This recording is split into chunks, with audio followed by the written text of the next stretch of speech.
સિઝનમાં લીલા લસણની ખેતી ખેડૂતો માટે ફાયદાકારક સાબિત થઈ રહી છે। કુદરતી ખાતરથી જમીનની ફળદ્રુપતા વધી રહી છે, જેથી ખેડૂતોને આ પ્રકારની ખેતીમાં સારી આવક મળે છે। તેનો ફાયદો એ છે કે આ પાકમાં રોગ આવવાનો કે પશુઓ દ્વારા બગાડ કરવાનો ભય રહેતો નથી। વર્તમાન સમયમાં જ્યારે રાસાયણિક ખેતી જમીન અને સ્વાસ્થ્ય બંનેને નુકસાન કરી રહી છે, ત્યારે ખેડા જિલ્લાના કઠલાલ તાલુકાના પરાલ ગામના 70 વર્ષીય ખેડૂતે પ્રાકૃતિક ખેતી દ્વારા એક નવો રાહ ચીંધ્યો છે।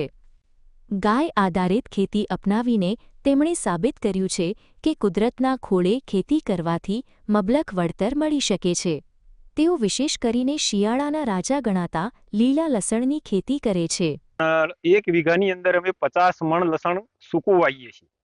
એ લસણ એક જ મહિનાની અંદર અમે કાઢી લઈએ છીએ અને 1 મહિનાની અંદર અમને મણે 3 મણનો ઉતારો આપે છે। તો એક જે કડી નાખી એ મહિનામાં ઓગળવાની નથી, તો એક કડી જેટલો નીચે મૂળ થશે અથવા એક કડી જેટલું ઉપર એનું પલુર થશે, એટલે 1 મહિનામાં અમે કાઢીએ તો મણે 3 મણનો ઉતારો આવે તો 50 મણ વાવીએ એનું 150 મણ વજન। લીલા લસણના પાકની સૌથી મોટી વિશેષતા એ છે કે તેમાં રોગચાળો આવતો નથી અને પશુઓ પણ તેને બગાડતા નથી।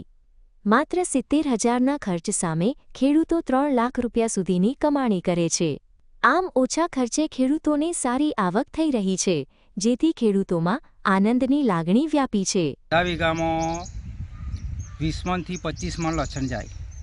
આમાં 1.5 થી 2 મહિના થતા લાગે, 2.5 મહિના રાખીએ તો 20 કિલોમાંથી નહીં તો 8 મણથી 9 મણ લસણ નીકળે। ટૂંકા ગાળાના જે પાકો છે, લસણની ખેતી, ધાણાની ખેતી, તો એમાં નહિવત ખર્ચે ઘણો બધો નફો આ ખેડૂતો।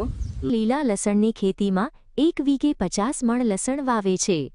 આ લસણની અમદાવાદ, આણંદ, નડિયાદ, કઠલાલ, કપડવંજ તેમજ સુરત સુધી માંગ રહે છે।